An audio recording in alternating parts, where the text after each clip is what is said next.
Tunnel project, Wayanad തുരങ്കം ഉണ്ടാക്കാൻ വേണ്ടി പശ്ചിമഘട്ടം മലനിരകൾ, കേരളത്തിന്റെ പ്രകൃതി സമ്പത്തായ മലനിരകളെ തകർക്കാനും അതിന് തുരങ്കം വയ്ക്കാനും ഉള്ള പദ്ധതിയാണ് ടണൽ പ്രോജക്റ്റ്.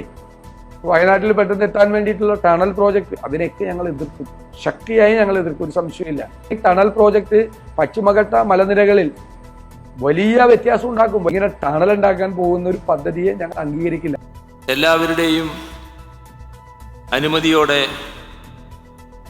ആനക്കാമ്പൊയിൽ, കള്ളാടി, മേപ്പാടി ഇരട്ട തുരങ്കപാത ഔപചാരികമായ നിർമ്മാണ ഉദ്ഘാടനം നിറഞ്ഞ സന്തോഷത്തോടെ നിർവഹിച്ചതായി പ്രഖ്യാപിക്കണം. ഒരിക്കലും നടക്കില്ല എന്ന് മഹാഭൂരിഭാഗം ജനങ്ങളും കരുതിയ പലതും നമ്മൾ ഇവിടെ നടപ്പാക്കി. കയ്യെത്തിപ്പിടിച്ചത് എളുപ്പത്തിലായിരുന്നില്ല. ഒരുപാട് പരിമിതികൾ, ഒരുപാട് വൈതരണികൾ, ഒരുപാട് എതിർപ്പുകൾ, അങ്ങനെ പലതിനെയും മറികടന്നാണ് ഇത്രയും ബൃഹത്തായ അടിസ്ഥാന സൗകര്യങ്ങൾ സാധ്യമാക്കാൻ വയനാട്ടിലേക്കൊരു തുരങ്കപാത, കിലോമീറ്ററുകൾ നീളുന്ന മലയോര പാതകൾ, കാസർഗോഡ് മുതൽ തിരുവനന്തപുരം വരെ 6 വരിപ്പാത, എല്ലാ നഗരങ്ങളിലും ബൈപ്പാസുകൾ, സ്മാർട്ട് റോഡുകൾ, ജലപാതകൾ, മെട്രോയും വാട്ടർ മെട്രോയും, തെക്കേ അറ്റത്ത് തലയുയർത്തി നിൽക്കുന്ന ഒരു തുറമുഖം. നൂറ്റാണ്ട് കൊണ്ടുണ്ടാകേണ്ട വികസനം കേവലം ഒരു ദശാബ്ദം കൊണ്ട് നേടുകയാണ് നാം. കേരളം മാറുകയാണ്. ലോക ഭൂപടത്തിൽ വ്യത്യസ്തമായ ഒരു കേരള മാതൃക വരച്ചു ചേർത്ത് അസാധ്യമെന്ന് വിധിയെഴുതിയതെല്ലാം, അനുവദിക്കില്ലെന്ന് വെല്ലുവിളിച്ചതെല്ലാം ഓരോന്നോരോന്നായി തലയെടുപ്പോടെ ഉയർന്നു പൊങ്ങുകയാണ്. എത്ര ദുരിതപർവങ്ങളാണ് ഈ 10 വർഷക്കാലം കൊണ്ട് നാം നീന്തിക്കയറിയത്. മുന്നോട്ടു പോക്ക് തന്നെ അസ്തമിച്ചുവെന്ന് തോന്നിയിടത്ത് ഇനി എന്തെന്ന് പകച്ചുനിന്ന ജനതയോട് നമ്മൾ ഒരുമിച്ചങ്ങിറങ്ങുകയല്ലേ എന്ന് ചോദിച്ചൊരു ഭരണാധികാരി, ലോകത്തിന് മുന്നേ കേരളം എന്ന് ചിന്തിക്കുന്ന ഒരു ക്രാന്തദർശി. അതെ, പിണറായി വിജയൻ എന്നൊരു കമ്മ്യൂണിസ്റ്റിന്റെ ദീർഘവീക്ഷണത്തിന്റെ സ്വാദ് കൂടിയാണ് നാം ഇന്ന് അനുഭവിക്കുന്ന നവകേരളം. തുരങ്കപാത അനുവദിക്കില്ലെന്ന് പറഞ്ഞവർ ഇന്ന് ആ നേട്ടത്തിന്റെ പങ്കുപറ്റാൻ ശ്രമിക്കുന്നതാണ് പിണറായി വിജയൻ എന്ന മുഖ്യമന്ത്രിയുടെ ഇച്ഛാശക്തി.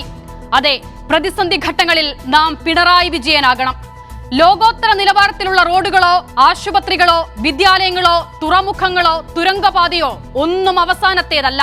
ഇതൊരു തുടർച്ചയാണ്. പൊരുതി നേടിയ മുന്നേറ്റങ്ങളുടെ തുടർച്ച, മികച്ച അടിസ്ഥാന സൗകര്യമെന്ന അവകാശത്തിന്റെ തുടർച്ച, മികച്ച ജീവിത നിലവാരത്തിന്റെ തുടർച്ച, ആധിയുള്ള മനുഷ്യന്റെ മുൻപിൽ തലകുമ്പിട്ടവനെ കേൾക്കുന്ന ജനകീയതയുടെ തുടർച്ച. ഇനിയും മുന്നേറാനുണ്ട് ഒരുപാട് കാതങ്ങൾ. ഓരോന്നായി നേടുകയാണ് നാം. ഈ നാടിനെ നയിക്കുന്ന തളരാത്ത കരുത്തിന്റെ കൈപിടിച്ച് 60-ലധികം വർഷത്തെ കാത്തിരിപ്പ് ചെറിയ കാലയളവല്ല ഒരു ജനതയെ സംബന്ധിച്ച്. നോക്കൂ, ഇന്നിപ്പോൾ അതിനൊരു തുടക്കം കുറിക്കുകയാണ്. ഇനിയും വർഷങ്ങളുടെ കാത്തിരിപ്പ് വേണം അത് പൂർണ്ണ തോതിൽ നാം ഉദ്ദേശിച്ച നിലയിലേക്ക് മാറാൻ. പക്ഷേ ഈ ഉറപ്പ് ഒരു ജനവിഭാഗത്തിനൊന്നാകെയും അതോടൊപ്പം ഒരു സംസ്ഥാനത്തിനും നൽകുന്ന ആത്മവിശ്വാസം എത്രമാത്രമാണ്?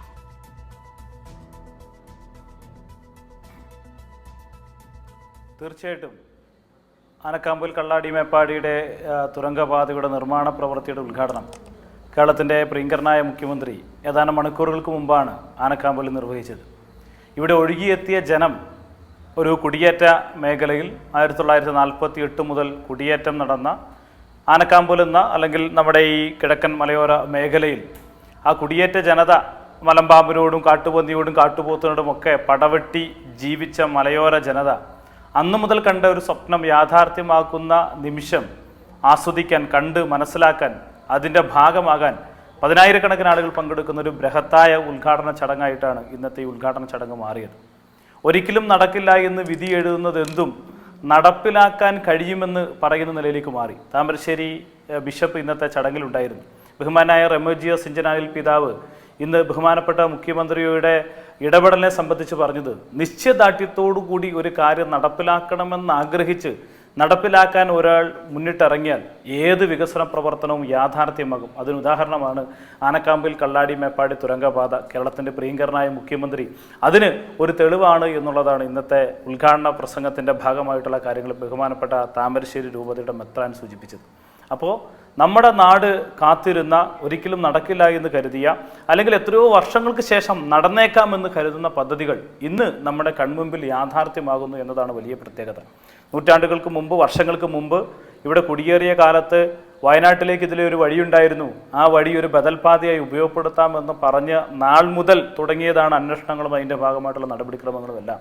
എന്നാൽ ഇന്ന് ആ പദ്ധതിയെ, ആരൊക്കെയോ കേട്ടും പറഞ്ഞും കണ്ടിട്ടുള്ള ഒരു പദ്ധതിയെ ഒരു തുരങ്കപാതയെ വിഭാവനം ചെയ്ത് അതിനാവശ്യമായ 2134 കോടി രൂപ അതിനനുവദിച്ച് എല്ലാ നടപടിക്രമങ്ങളും പൂർത്തീകരിച്ച്, ടെൻഡർ നടപടികളെല്ലാം പൂർത്തീകരിച്ച് നിർമ്മാണം ആരംഭിക്കുന്നു എന്ന് പറയുമ്പോൾ, ഇപ്പോൾ കഴിഞ്ഞ 2 ദിവസങ്ങളായി വയനാട്ടിൽ നിന്ന് വരുന്ന വാർത്ത വയനാട് ചുരത്തിലുണ്ടായ ബ്ലോക്കുമായി ബന്ധപ്പെട്ടാണ്. വയനാട്ടിലെ ജനങ്ങൾ കാത്തിരിക്കുന്ന വലിയ ഒരു സ്വപ്നമുണ്ട്. ആ സ്വപ്നത്തിലേക്ക് ഈ ഗവൺമെൻറ്, ഇടതുപക്ഷ ജനാധിപത്യ മുന്നണിയുടെ ഗവൺമെൻറ്, പിണറായി വിജയൻ നയിക്കുന്ന ഗവൺമെൻറ് അവർക്ക് നൽകുന്നൊരു സമ്മാനമായി, ഈ മലയോര മേഖലയിലെ കാർഷിക മേഖലയിലെ കുടിയേറ്റ ജനതയ്ക്ക് നൽകുന്നൊരു സമ്മാനമായി മാറുന്ന കാഴ്ചയാണ് നമ്മൾ കാണുന്നത്.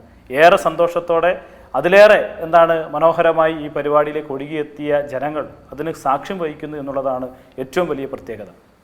ഞാൻ മടങ്ങിയെത്താം താങ്കളിലേക്ക്. അഡ്വക്കേറ്റ് സേനാപതി വേണു, നോക്കൂ, ചോദ്യത്തിന് മുൻപ് പ്രതിപക്ഷ നേതാവിന്റെ ഒരു പഴയ പ്രതികരണം കേൾക്കാം.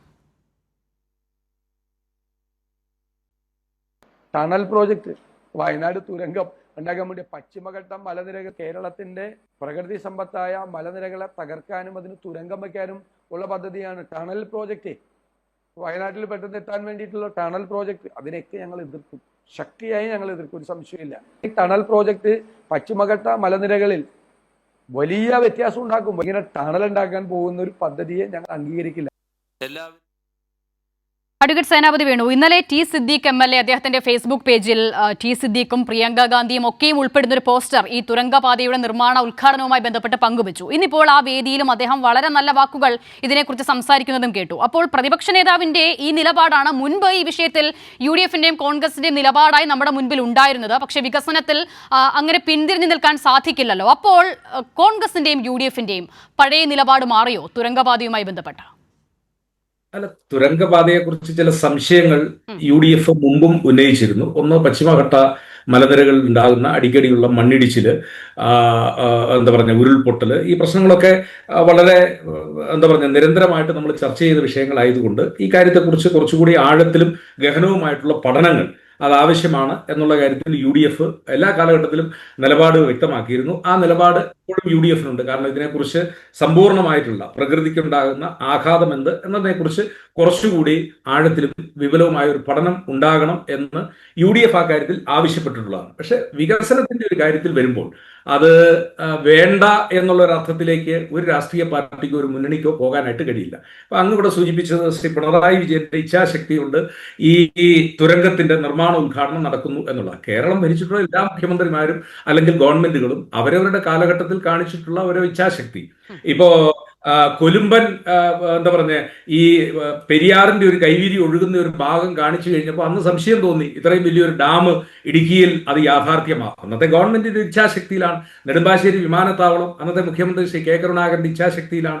അങ്ങനെ കേരളത്തിൽ വന്നിട്ടുള്ള എല്ലാ വികസന പ്രവർത്തനങ്ങളും ഏതെങ്കിലും ഗവൺമെന്റോ ഏതെങ്കിലും ഒരു മുഖ്യമന്ത്രിയോ, ഇപ്പൊ വിഴിഞ്ഞം തുറമുഖത്തിന്റെ കാര്യത്തിൽ ഉണ്ടായിരുന്ന തടസ്സങ്ങളെല്ലാം നീക്കി അതിന്റെ നിർമ്മാണ പ്രക്രിയയിലേക്ക് എത്തിക്കുന്നതിന് അന്നത്തെ മുഖ്യമന്ത്രി ശ്രീ ഉമ്മൻചാണ്ടി അദ്ദേഹം കാണിച്ച ഇച്ഛാശക്തി. അപ്പോ എല്ലാ കാലഘട്ടത്തിലും ഭരിക്കുന്ന ഗവൺമെന്റുകൾ ഇച്ഛാശക്തി കാണിച്ചുവെങ്കിൽ മാത്രമേ ഒരു നാടിന്റെ വികസനം അത് യാഥാർത്ഥ്യത്തിലേക്ക്. അത് ശരിയുമാണ്. ഇപ്പോൾ ഈ വിഷയത്തിലും ഇതെന്നല്ല, എല്ലാ കാര്യത്തിലും ഇതൊരു തുടർച്ചയാണ്. ഞാൻ അതും സൂചിപ്പിച്ചിരുന്നല്ലോ. ഒരു നാടിന്റെ മുന്നേറ്റം എന്ന് പറയുന്നത് അതൊരു തുടർച്ചയാണ്. അത് എവിടെയും ഒരു ബ്രേക്ക് പോയിന്റിൽ നിൽക്കാൻ കഴിയുന്നതല്ല. ഞാൻ ഈ തുരങ്കപാതയുമായി ബന്ധപ്പെട്ട വിഷയം പ്രത്യേകം എടുത്തു ചോദിക്കാൻ കാരണം ശ്രീ സേനാപതി വേണു, ഇപ്പോൾ താങ്കൾ പറഞ്ഞത് ഉൾപ്പെടെയുള്ള ആശങ്കകൾ, പ്രത്യേകിച്ച് പശ്ചിമഘട്ട മലനിരകളോട് ചേർന്നുള്ള ഒരു പ്രദേശത്തെ കുറിച്ചുള്ള ആശങ്കകൾ സ്വാഭാവികമായും ഇത് നടപ്പിലാക്കാൻ ശ്രമിക്കുന്ന ഒരു പദ്ധതി മുന്നോട്ട് വയ്ക്കുന്ന ഈ സർക്കാരിനും ഉണ്ടായിരുന്നു.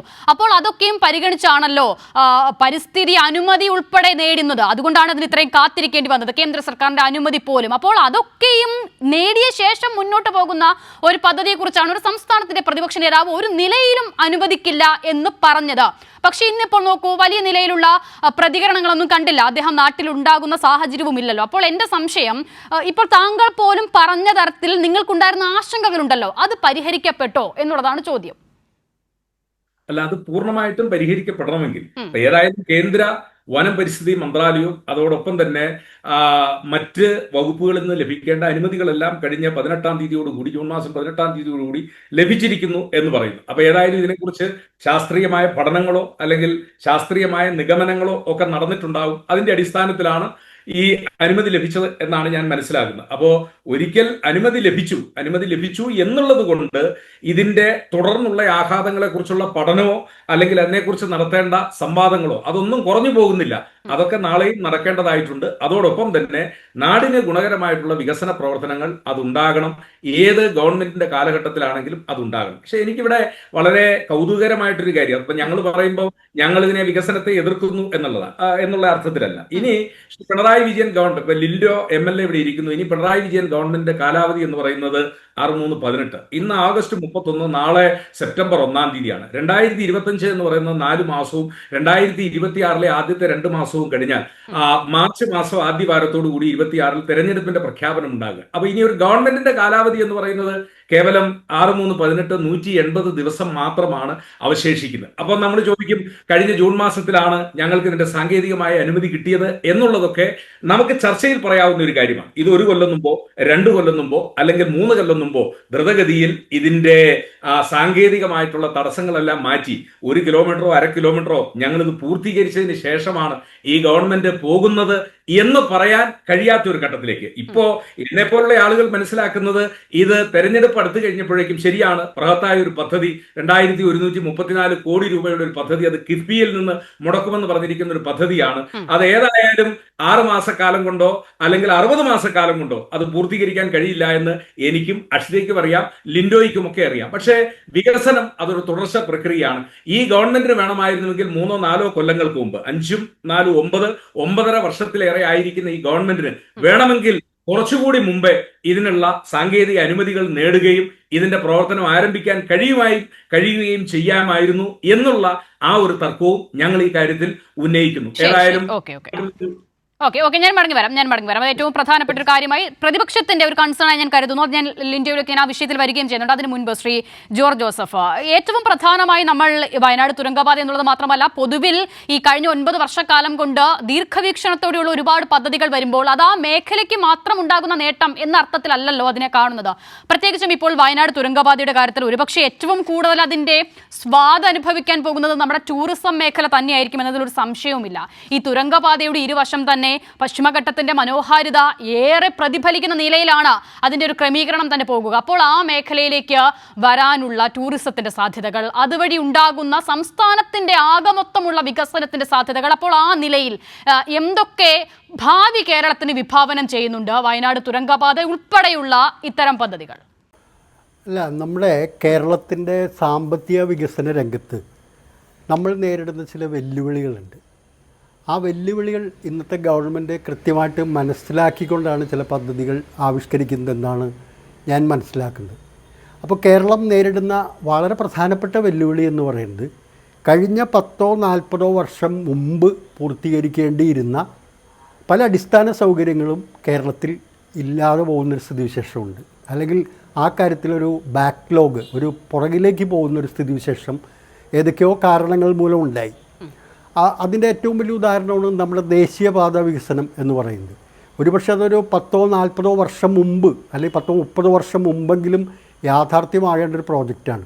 അപ്പോൾ എല്ലാ തരത്തിലുള്ള അടിസ്ഥാന സൗകര്യ വികസന രംഗത്തും കേരളത്തിന് ഒരു വലിയ വെല്ലുവിളി കേരളത്തിൻ്റെ മുമ്പിലുണ്ട്. അത് കൃത്യമായി മനസ്സിലാക്കിക്കൊണ്ടാണ് ഇത്തരത്തിലുള്ള പ്രോജക്റ്റുകൾക്ക് രൂപം നൽകുന്നത്. ഒരു അടിസ്ഥാന സൗകര്യ വികസനം എന്ന് പറയുന്നത് താങ്കൾ സൂചിപ്പിച്ചതുപോലെ വയനാട് തുരങ്കപാത വരുന്നതുകൊണ്ട് അവിടെ അടുത്തുള്ള പ്രദേശങ്ങൾക്ക് വേണ്ടി മാത്രമുള്ളൊരു കാര്യമല്ല. അടിസ്ഥാന സൗകര്യ വികസനം എന്ന് പറയുന്നത് അതുണ്ടാക്കുന്ന സാമ്പത്തികമായ ഇമ്പാക്റ്റ് എന്ന് പറയുന്നത് ഒരു വളരെ വലിയൊരു മാനങ്ങളുള്ള തലങ്ങളുള്ള ഒരു സംഭവമാണ്. അതിൻ്റെ ഏറ്റവും പ്രധാനപ്പെട്ട കാര്യമാണ് നമ്മുടെ വിഴിഞ്ഞം തുറമുഖം.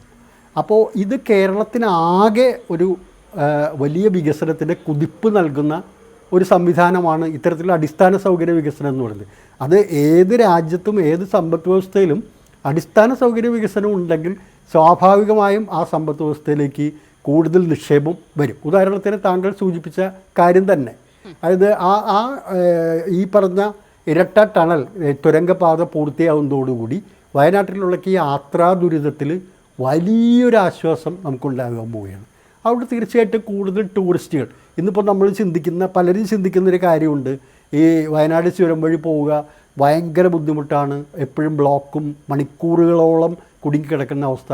അതുകൊണ്ട് ഒരു പക്ഷേ പോകണമെന്ന് ആഗ്രഹിക്കുന്ന ആളുകൾ ആ ഒരു കാരണം കൊണ്ട് തന്നെ വേണ്ട എന്ന് ചിന്തിക്കുന്ന അവസ്ഥയുണ്ടാവും. പ്രത്യേകിച്ച് ടൂറിസ്റ്റുകളും വിദേശത്തു നിന്ന് വരുന്ന ആളുകളും ഒക്കെ അങ്ങനെ ചിന്തിച്ചേക്കാം. പക്ഷേ അവിടെ അടിസ്ഥാന സൗകര്യം സുഗമമാക്കി കഴിയുമ്പോൾ തീർച്ചയായിട്ടും അതിൻ്റെ സാധ്യതകൾ വിപുലീകരിക്കപ്പെടുകയാണ്. ആ സാധ്യതകൾ ആ പ്രദേശത്തിൻ്റെ സമ്പദ് വ്യവസ്ഥയ്ക്കും കേരളത്തിൻ്റെ ആകെ സമ്പദ് വ്യവസ്ഥയ്ക്കും വലിയ മുതൽക്കൂട്ടാവും. അതുകൂടാതെ തന്നെ കേരളത്തിൻ്റെ സമ്പദ് വ്യവസ്ഥയെ പടുത്തുയർത്തുന്നതിന് ഈ അടിസ്ഥാന സൗകര്യ വികസനങ്ങൾ സഹായിക്കുന്നത് മറ്റ് പല രീതിയിലുണ്ട്. ഇവിടെ ബിസിനസ് വർദ്ധിക്കുന്നു. ആ ബിസിനസ് വർദ്ധിക്കുന്നതിൻ്റെ ഫലമായി കേരളത്തിനകത്തേക്ക് നികുതി വരുമാനം ഉൾപ്പെടെയുള്ള കാര്യങ്ങൾ കൂടുതലായി വരുന്നു. അങ്ങനെ അതൊരു വലിയ ഒരു സാമ്പത്തിക പ്രക്രിയയുടെ ഒരു വലയമായി സൃഷ്ടിക്കപ്പെടുകയാണ്. അതാണ് ഒരു അടിസ്ഥാന സൗകര്യ വികസനം എന്ന് പറയുന്നത്. അപ്പോൾ 2134 കോടി രൂപയാണ് നമ്മളിവിടെ സ്പെൻഡ് ചെയ്യണമെങ്കിലും 10-15 വർഷം കഴിയുമ്പോൾ അതുകൊണ്ടുണ്ടാകുന്ന സാമ്പത്തിക നേട്ടം എന്ന് പറയുന്നത് നമ്മൾ നിർവചിക്കുന്നതിനും നമ്മൾ ചിന്തിക്കുന്നതിനും അപ്പുറത്താണ്. ഇപ്പോൾ വിഴിഞ്ഞം തുറമുഖം എടുത്തിട്ടുണ്ട്. വിഴിഞ്ഞം പോർട്ട് കമ്മീഷൻ ചെയ്തു. ഈ ചെറിയ നാളുകൾ കൊണ്ട് തന്നെ 10 ലക്ഷത്തിൽ അധികം ടൺ ചരക്ക് അവിടെ കൈകാര്യം ചെയ്തു. വലിയ കുതിപ്പിലേക്ക് വിഴിഞ്ഞം തുറമുഖം പോകുന്നു. പക്ഷേ ഇനി അനുബന്ധ സൗകര്യങ്ങൾ വികസിപ്പിക്കാൻ പോവുകയാണ്. ഇപ്പോൾ കഴിഞ്ഞ ദിവസം നമ്മൾ കണ്ടു 50 ഏക്കർ സ്ഥലം ഏറ്റെടുക്കാനുള്ള ഇതിലേക്ക് പോകുന്നു. അതിൻ്റെ ആദ്യഘട്ടം എന്നുള്ള നിലയിൽ 15 ഏക്കർ ഇതിലേക്ക് ആദ്യം വന്നു കഴിഞ്ഞു. ഈ അനുബന്ധ സൗകര്യങ്ങൾ കൂടി വികസിക്കുന്നതോടുകൂടിയാണ് കൂടുതൽ തൊഴിലവസരങ്ങളും കൂടുതൽ കാര്യങ്ങളും അവിടെ വരുന്നത്. അപ്പോൾ അതുകൊണ്ട് ഏത് തരത്തിലുള്ള അത് റോഡാകട്ടെ, ജലപാതയാകട്ടെ, മെട്രോ ആകട്ടെ, റെയിലാകട്ടെ, ഇതുപോലെ തുരങ്കപാതകളാകട്ടെ, പോർട്ട് അടക്കമുള്ള ഇൻഫ്രാസ്ട്രക്ചറുകളാകട്ടെ, ഇതെല്ലാം വരുന്ന മുറയ്ക്ക് സംസ്ഥാനത്തിൻ്റെ മൊത്തത്തിലുള്ള വികസനത്തിന് വലിയൊരു ഊർജം പകരുന്ന ഒന്നായിരിക്കും. അതുകൊണ്ട് എല്ലാ തരത്തിലും അത് നമുക്ക് പറ്റിയത്, നമ്മുടെ സംസ്ഥാനത്തിന് പറ്റിയത് ഈ അടിസ്ഥാന സൗകര്യ വികസനം എന്ന് പറയുന്ന ഒരു കാര്യത്തിന് കഴിഞ്ഞ കുറച്ച് നാൾ മുമ്പ് അല്ലെങ്കിൽ 10 വർഷത്തിന് മുമ്പ് ഈ 2 ഗവൺമെൻറ്റുകൾ വരുന്നതിന് മുമ്പ് കൊടുക്കാതെ പോയൊരു ഊന്നലിൻ്റെ ഒരു പ്രശ്നമുണ്ട്. പക്ഷേ അത് ഇപ്പോൾ കൃത്യമായി മനസ്സിലാക്കുന്നു. ഇനിയുള്ള കേരളത്തിന് മുന്നോട്ട് പോകണമെങ്കിൽ അടിസ്ഥാന സൗകര്യങ്ങൾ വികസിപ്പിക്കാതെ, പ്രത്യേകിച്ച് ട്രാൻസ്പോർട്ടേഷൻ്റെ മോഡ് ഹൈ സ്പീഡ് മൊബിലിറ്റിയിലേക്ക് മാറാതെ നമുക്ക് ഒരു വിധത്തിലും മുമ്പോട്ട് പോകാൻ കഴിയുന്നുള്ള യാഥാർത്ഥ്യം ഗവൺമെൻറ് തിരിച്ചറിയുന്നു. അതിൻ്റെ ഫലമായിട്ടാണ് ഇത്തരത്തിലുള്ള വൻകിട പ്രോജക്റ്റുകൾ വരുന്നത്. അപ്പോൾ ഈ പ്രോജക്റ്റ് എന്ന് പറയുന്നത് വലിയൊരു ഒരു നിർണായകമായിട്ടുള്ളൊരു സ്വാധീനം കേരളത്തിൻ്റെ സമ്പദ്ഘടനയിൽ വരുത്തും. പ്രത്യേകിച്ച് കേരളത്തിൻ്റെ വയനാടിൻ്റെ മലയോര മേഖലകളിൽ ഉണ്ടാക്കുന്ന മാറ്റം എന്ന് പറയുന്നത് നമുക്ക് ചിന്തകൾക്ക് അപ്പുറത്തായിട്ടുള്ളൊരു മാറ്റത്തിലേക്ക് അത് പോകും. ടൂറിസം ഉൾപ്പെടെയുള്ള സാധ്യതകൾക്കും മറ്റെല്ലാ സാധ്യതകൾക്കും വലിയൊരു വാതിൽ തുറക്കലാണ്. അത് നമുക്ക് തീർച്ചയായിട്ടും മറ്റ് പല സ്ഥലങ്ങളിലും നമ്മൾ കണ്ടതാണ്. ഇപ്പോൾ നമ്മൾ ആലോചിക്കുക, നമുക്ക് കുതിരാനിൽ ഉണ്ടായിട്ടുള്ള തുരങ്കപ്പാത വന്നതോടുകൂടി ഉണ്ടായിട്ടുള്ള വ്യത്യാസം ആലോചിക്കുക. അപ്പോൾ അവിടെ എത്ര മണിക്കൂറുകൾ കിടന്ന് ഇഴഞ്ഞു പോകുന്നൊരു സാഹചര്യത്തിൽ നമ്മളെല്ലാവരും അനുഭവിച്ചിട്ടുണ്ട്. അപ്പോൾ അതുകൊണ്ട് ഇത്തരം കാര്യങ്ങൾ വരാതെ ഇനി കേരളത്തിന് മുൻപോട്ട് പോകാൻ കഴിയില്ല. അപ്പോൾ അടിസ്ഥാന സൗകര്യ വികസനം എന്ന കാര്യത്തിന് വലിയ തോതിൽ ഊന്നൽ നൽകി അതിലൂടെ മുമ്പോട്ട് പോകാൻ പ്രതിജ്ഞാബദ്ധമായൊരു സർക്കാർ എന്നുള്ള നിലയിൽ പ്രവർത്തിക്കുന്നു എന്നുള്ളതാണ് ഈ ഇടതുപക്ഷ ജനാധിപത്യ മുന്നണി സർക്കാരിൻ്റെ ഇക്കാര്യത്തിൽ വരുന്നൊരു വലിയ നേട്ടമായി കാണുന്നത്. അപ്പോൾ നമ്മൾ മുൻകാലങ്ങളിൽ നമുക്ക് ഉണ്ടായ കുറവുകൾ താങ്കൾ ആമുഖമായിട്ട് പറഞ്ഞതുപോലെ തന്നെ അത് കറക്റ്റായിട്ടുള്ളൊരു കാര്യമാണ്. 50 വർഷത്തെ കാര്യങ്ങളാണ് കഴിഞ്ഞ 10 വർഷത്തിനുള്ളിൽ പാക്കേജ് ചെയ്ത് ഇത് ചെയ്യാൻ കഴിഞ്ഞിരിക്കുന്നത്. അത് ഇനിയിപ്പം നമുക്ക് ആ നഷ്ടപ്പെട്ട വർഷങ്ങൾ ആലോചിച്ച് വിലപിച്ചിട്ട് കാര്യമില്ല. അപ്പോൾ അതനുസരിച്ച് വേഗത്തിൽ പോകാൻ കഴിയണം. അത് വേഗത്തിൽ പോകാൻ കഴിയുന്ന സാഹചര്യമുണ്ട്. കാരണം ടെക്നോളജി മാറിയിട്ടുണ്ട്, നിർമ്മാണ പ്രവർത്തനങ്ങൾ അതിവേഗത്തിലാവും. ഇപ്പോൾ ഈ ടണൽ തന്നെ ഒരുപക്ഷെ പണ്ടത്തെ കാലത്താണെങ്കിൽ ആലോചിക്കുമ്പോൾ 10-15 വർഷം എടുക്കും. പക്ഷേ ഇപ്പോൾ 4 വർഷം കൊണ്ട് പൂർത്തിയാക്കുക എന്നുള്ളതാണ് ലക്ഷ്യമിട്ടിരിക്കുന്നത്. ഏതാണ്ട് ആ സമയത്തിനുള്ളിൽ പൂർത്തീകരിക്കാൻ കഴിയുന്നൊരു സ്ഥിതിവിശേഷമുണ്ട്. അതിൽ റോഡ് പണ്ട് 8-10 വർഷം എടുത്തിരുന്ന റോഡുകൾ 2-3 വർഷങ്ങൾ അല്ലെങ്കിൽ 5 വർഷങ്ങൾക്കുള്ളിലൊക്കെ പൂർത്തിയാകുന്നുണ്ട്. അത് ടെക്നോളജിയുടെ ഒരു മാറ്റം കൊണ്ട് സംഭവിച്ചിരിക്കുന്ന എല്ലാ രീതിയിലുള്ള മാറ്റങ്ങൾ. അപ്പോൾ അതിവേഗത്തിൽ കേരളത്തിന് നഷ്ടപ്പെട്ടു പോയ അടിസ്ഥാന സൗകര്യ വികസന രംഗത്ത് കേരളത്തിന് നഷ്ടപ്പെട്ടു പോയ വർഷങ്ങൾ വീണ്ടെടുക്കുക എന്നുള്ളതാണ് പ്രധാനം. അതിന് ഗവൺമെൻറ് ഊന്നൽ നൽകുന്നു എന്നുള്ളത് വളരെയധികം ഒരു സ്വാഗതാർഹമായിട്ടുള്ള നീക്കമായിട്ടാണ് ഞാനതിനെ കാണുന്നത് എന്നുള്ളതാണ്. ഓക്കെ, ലിൻഡോ ജോസഫ് MLA, പ്രതിപക്ഷത്തിന്റെ ഭാഗത്തു നിന്നും ഈ നിലയിൽ അത് പരിസ്ഥിതിക്ക് ഉണ്ടാക്കാവുന്ന ആഘാതങ്ങൾ ഉൾപ്പെടെയുള്ള കാര്യങ്ങളുമായി ബന്ധപ്പെട്ട വെല്ലുവിളികൾ മാത്രമാണോ ഒരു സർക്കാരിന്റെ ഭാഗമായി നിൽക്കുന്ന ആൾ എന്ന നിലയ്ക്ക് കൂടി നിങ്ങൾക്കൊക്കെ നേരിടേണ്ടി വന്നത്? അതോടൊപ്പം തന്നെ കുറച്ച് നാളുകൾക്ക് മുൻപേ നടപ്പിലാക്കാവുന്ന ഒരു പദ്ധതി, ഒരു ബൃഹത് പദ്ധതി, അത് അങ്ങനെ അദ്ദേഹം അംഗീകരിക്കുന്നുണ്ട് കോൺഗ്രസ്. അപ്പോൾ ആ പദ്ധതി തെരഞ്ഞെടുപ്പിനോടനുബന്ധിച്ച് മാത്രം നിർമ്മാണ ഉദ്ഘാടനം നടത്തുക എന്നതൊരു തെരഞ്ഞെടുപ്പ് മുന്നിൽ കണ്ടുള്ള ടാക്ടിക്സ് ആയി കൂടി മാറ്റിവെക്കുകയായിരുന്നു. അതുകൊണ്ടാണോ നിങ്ങളത് നീട്ടിവെച്ചത് ഈ നിലയിൽ? ശ്രീ സേനാപതി വേണു ഇവിടെ സൂചിപ്പിച്ചൊരു കാര്യം നേരത്തെ താങ്കൾ സൂചിപ്പിച്ച കാര്യം തന്നെയാണ്. അതായത് ഇവർ പറയുന്നത് ഞങ്ങളതിൻ്റെ സാങ്കേതികമായ പരിശോധനയിൽ മാത്രമാണ് ഭിന്നാഭിപ്രായം പറഞ്ഞത് എന്നുള്ളതാണ്. അങ്ങനെ ആയിരുന്നില്ല. പ്രതിപക്ഷ നേതാവിൻ്റെ ആദ്യമേ കാണിച്ച വീഡിയോയിൽ അദ്ദേഹം കൃത്യമായി പറയുന്നു, വയനാട്ടിലേക്ക് വേഗമെത്താനുള്ള തുരങ്കപാതയെ അതിനെ ഞങ്ങൾ എതിർക്കും, പശ്ചിമഘട്ട മലനിരകളെ തകർക്കുന്ന ഈ പദ്ധതിയെ ഞങ്ങൾ എതിർക്കും, അതിനെ ഞങ്ങൾ അനുവദിക്കില്ല എന്നുള്ളതാണ് അദ്ദേഹത്തിൻ്റെ സ്റ്റേറ്റ്മെൻറ്റ്. അപ്പോൾ അദ്ദേഹം ഈ പദ്ധതി എതിർക്കുമെന്ന് തന്നെയാണ് പറഞ്ഞത്.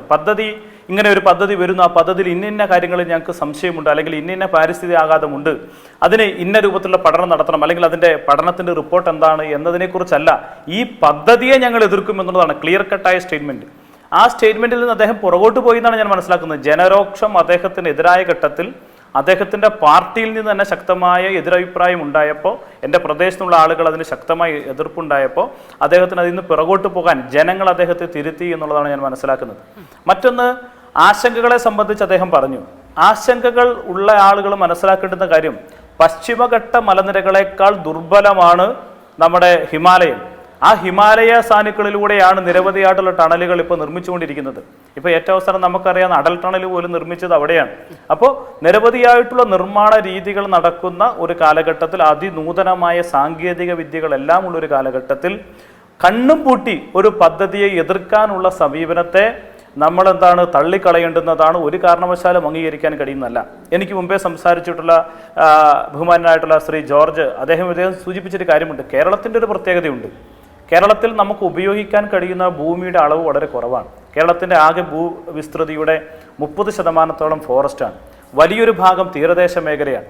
പിന്നെ തണ്ണീർത്തടങ്ങളുണ്ട്, നെൽവയലുകളുണ്ട്. നമുക്ക് ഉപയോഗിക്കാൻ കഴിയുന്ന ഭൂമി എന്ന് പറഞ്ഞാൽ വളരെ കുറവാണ്. അതിൽ ഏറ്റവും കൂടുതൽ ആളുകൾ തിങ്ങിപ്പാർക്കുന്ന ഒരു സ്റ്റേറ്റ് കൂടിയാണ്. ഒരു സ്ക്വയർ കിലോമീറ്റർ 850-ലധികം ആളുകൾ തിങ്ങിപ്പാർക്കുന്ന ഒരു സ്റ്റേറ്റ് കൂടിയാണ്. ഏറ്റവും കൂടുതൽ ജനസാന്ദ്രത കൂടിയ ഒരു സ്റ്റേറ്റ് കൂടിയാണ് നമ്മുടെ സ്റ്റേറ്റ്. ഇത്രയും ആൾക്കാരെ ഉൾക്കൊള്ളാൻ വേണ്ടി കഴിയുന്ന നിലയിലുള്ള അടിസ്ഥാന സൗകര്യത്തിൽ ഉണ്ടാവേണ്ടുന്ന മാറ്റങ്ങൾ ഏറ്റവും കാലോചിതമായ നൂതനമായ സാങ്കേതിക വിദ്യകളെ ഉപയോഗപ്പെടുത്തി നടപ്പിലാക്കണമെന്നുള്ള കാര്യത്തിൽ ഒരു തർക്കമില്ല. അങ്ങനെ ഉണ്ടാവുന്ന കാലഘട്ടത്തിലാണ് എന്ത് ചെയ്യുന്നത്, വയനാട് തുരങ്കപാതയെ ഞങ്ങൾ എതിർക്കും, തീരദേശ ഹൈവേ ഞങ്ങൾ എതിർക്കും, അല്ലെങ്കിൽ എന്താണ് മറ്റ് ഗെയിൽ പദ്ധതിയെ ഞങ്ങൾ എതിർക്കും, K-4 പദ്ധതിയെ ഞങ്ങൾ എതിർക്കും. അടിസ്ഥാനമില്ലാതെ ഇത്തരം പദ്ധതികളെ എതിർക്കുമെന്നുള്ള നിലപാട് ജനം കാണുന്നുണ്ട്. അദ്ദേഹത്തെ അത് തിരുത്തേണ്ടുന്ന നിലയിലേക്ക് മാറുമെന്നുള്ളതാണ് ആ കാര്യത്തിൽ എനിക്ക് സൂചിപ്പിക്കാനുള്ളത്. മറ്റ് ഒരു കാര്യം അദ്ദേഹം സൂചിപ്പിച്ചത്, ഈ പദ്ധതി നേരത്തെ ഉദ്ഘാടനം ചെയ്ത് നിർമ്മാണം നടത്തണമെന്നുള്ളതായിരുന്നു. അദ്ദേഹം മനസ്സിലാക്കേണ്ടുന്നൊരു കാര്യമുണ്ട്. ഇത്രയും ബൃഹത്തായ ഒരു പദ്ധതി നടപ്പിലാക്കുമ്പോൾ ആ പദ്ധതിക്ക് ആവശ്യമായ നടപടിക്രമങ്ങൾ ഒരുപാടുണ്ട്. ആ നടപടിക്രമങ്ങൾ പൂർത്തീകരിച്ച് മാത്രമേ നമുക്ക് മുന്നോട്ട് പോകാൻ വേണ്ടി കഴിയൂ. ഒന്നാം പിണറായി വിജയൻ ഗവൺമെൻറ്റിൻ്റെ കാലഘട്ടത്തിലാണ് 2020 658 കോടി രൂപ ഈ പദ്ധതിക്ക് വേണ്ടി നീക്കിവെക്കുന്നത്.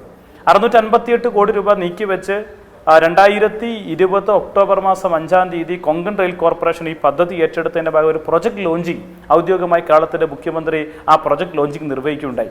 അതിനുശേഷം കൊങ്കൺ റെയിൽ കോർപ്പറേഷൻ ഈ പദ്ധതി ഏറ്റെടുത്ത് ആ പദ്ധതിയുടെ വിശദമായ പരിശോധനകൾ, ആ പരിശോധന എന്ന് പറഞ്ഞാൽ 8 കിലോമീറ്റർ ദൂരത്തിൽ ഒരു തുരങ്കം നിർമ്മിക്കലാണ്. ഒറ്റ ഒരു പാറ 8 കിലോമീറ്റർ ദൂരത്തിൽ തുരങ്കം നിർമ്മിക്കണം. ആ തുരങ്കം നിർമ്മിക്കുമ്പോൾ പ്രദേശത്തെ സംബന്ധിച്ച്, ആ പാറയെ സംബന്ധിച്ച്, അതിനുപയോഗിക്കുന്ന നിർമ്മാണ രീതികളെ സംബന്ധിച്ച് വിശദമായ പരിശോധനകൾ അനിവാര്യമാണ്. അങ്ങനെ പരിശോധനകൾ നടത്തിയതിന് ശേഷമാണ് 2022 കൊങ്കൺ റെയിൽ കോർപ്പറേഷൻ ഒരു റിപ്പോർട്ട് സമർപ്പിക്കുന്നത്. ആ റിപ്പോർട്ടിനകത്ത് അവർ പറയുന്നു, നേരത്തെ നിശ്ചയിച്ചതിൽ നിന്ന് വ്യത്യസ്തമായി ഇരട്ട തുരങ്കം എന്ന കൺസെപ്റ്റ് നമുക്ക് അനിവാര്യമാണ്. കാരണം വർദ്ധിച്ചു വരുന്ന വാഹന പെരുപ്പം, ഇനി ഫ്യൂച്ചറിൽ ഉണ്ടാവാൻ വേണ്ടി പോകുന്ന ഡെവലപ്മെൻറ്റ്, ഇതെല്ലാം മനസ്സിലാക്കി ഒരു തുരങ്കം എന്നതിൽ നിന്ന് വ്യത്യസ്തമായി ഇരട്ട തുരങ്കം വേണമെന്നുള്ള കാര്യം പറഞ്ഞു. 2022 കൊങ്കൺ റെയിൽ കോർപ്പറേഷൻ ഇതിൻ്റെ അലൈൻമെൻറ്റ് അംഗീകരിച്ചതിന് ശേഷം രണ്ടാം പിണറായി വിജയൻ ഗവൺമെൻറ് അധികാരത്തിൽ വന്നു. 2134.5 കോടി രൂപ ഈ പദ്ധതിക്ക് എത്രയാണോ പണം ആവശ്യമാവുന്നത് ആ പണം അനുവദിക്കുന്നു. 2022 പിന്നീട് ഇദ്ദേഹം ഉന്നയിച്ച വിഷയത്തിലേക്കാണ് ഏറ്റവും പ്രധാനപ്പെട്ടത്. അദ്ദേഹം തന്നെ ഉന്നയിച്ച മിസ്റ്റർ സേനാപതി വേണു സൂചിപ്പിച്ചൊരു കാര്യമുണ്ട്. പരിസ്ഥിതി പഠനം നടത്തി എന്നുള്ളതാണ്. 1 വർഷം നീണ്ടു നിന്ന SIA സ്റ്റഡിയാണ്. സോഷ്യൽ ഇമ്പാക്ട് അസസ്മെന്റ് സ്റ്റഡി നടത്തിയത് 1 വർഷം നീണ്ടു നിന്നതാണ്.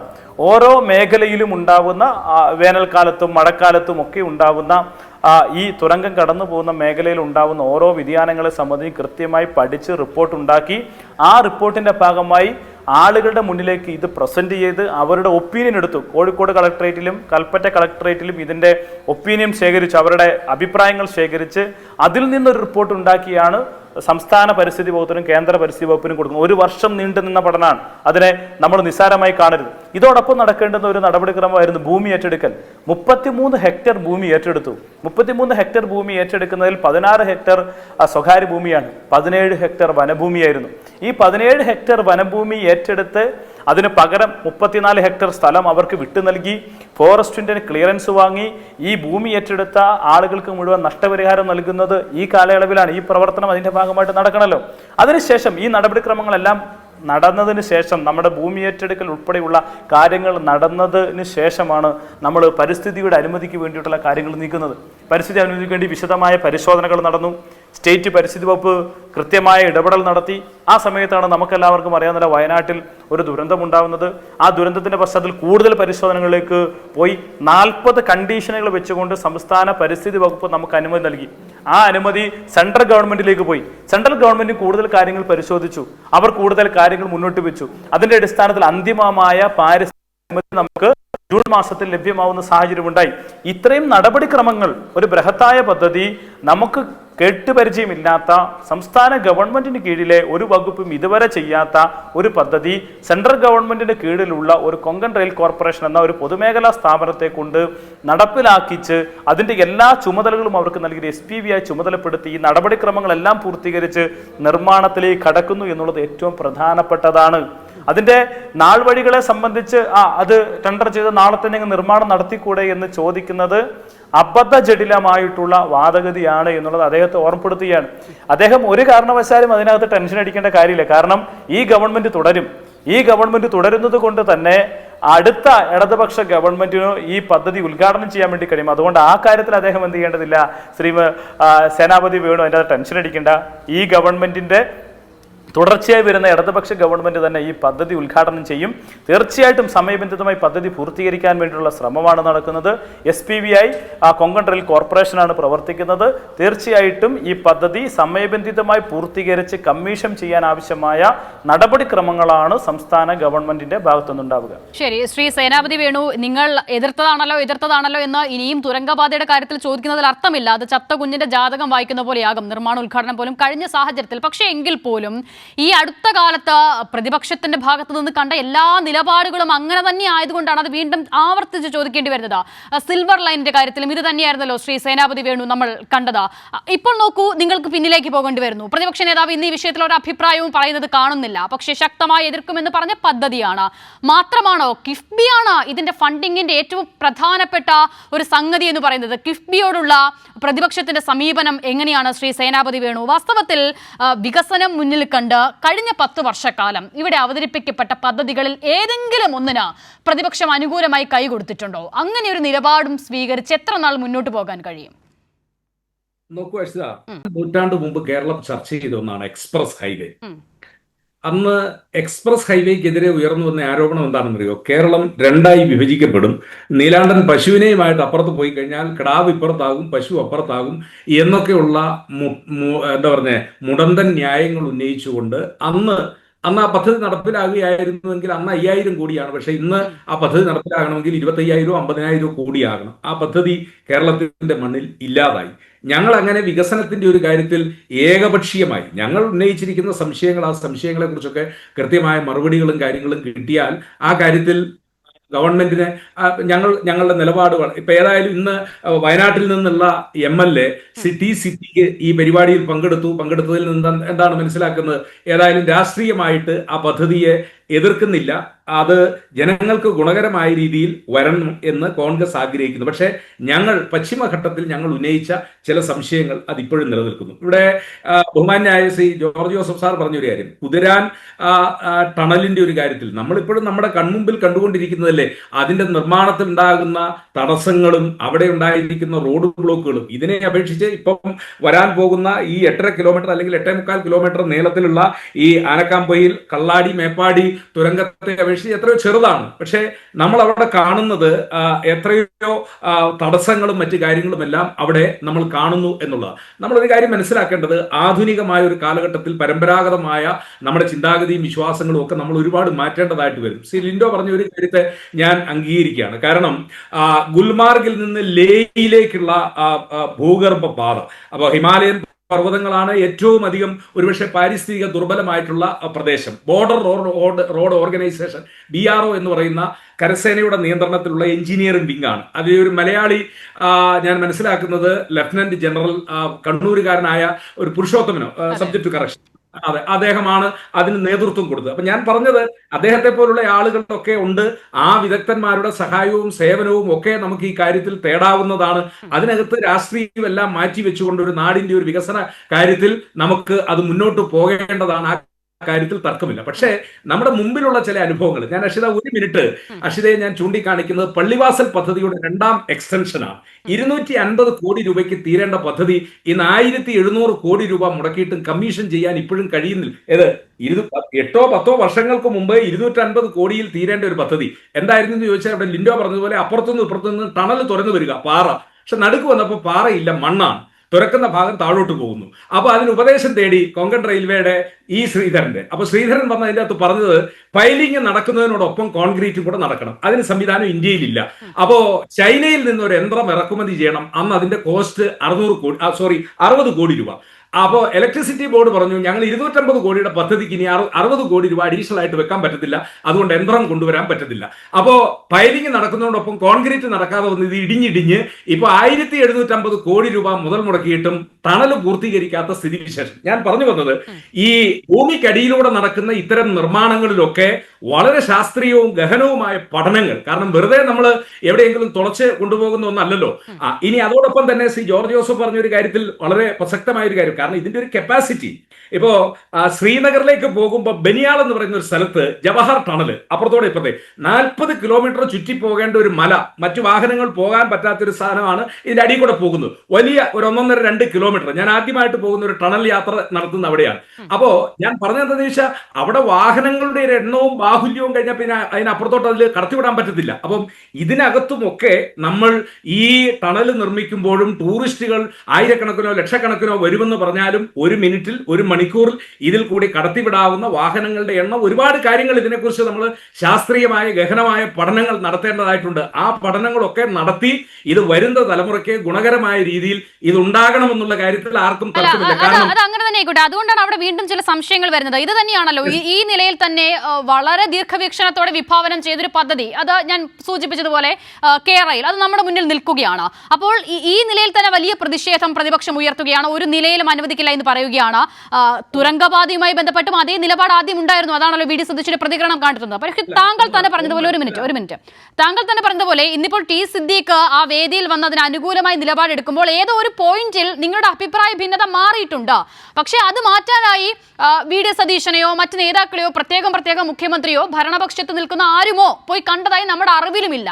അപ്പോൾ അങ്ങനെ ഇരിക്കെ എങ്ങനെയാണ് നിങ്ങളുടെ സംശയം, അത് ഏത് പോയിന്റിലാണ് മാറിയത്? അതൊന്ന് അറിഞ്ഞാൽ കൊള്ളാമെന്നുണ്ട്.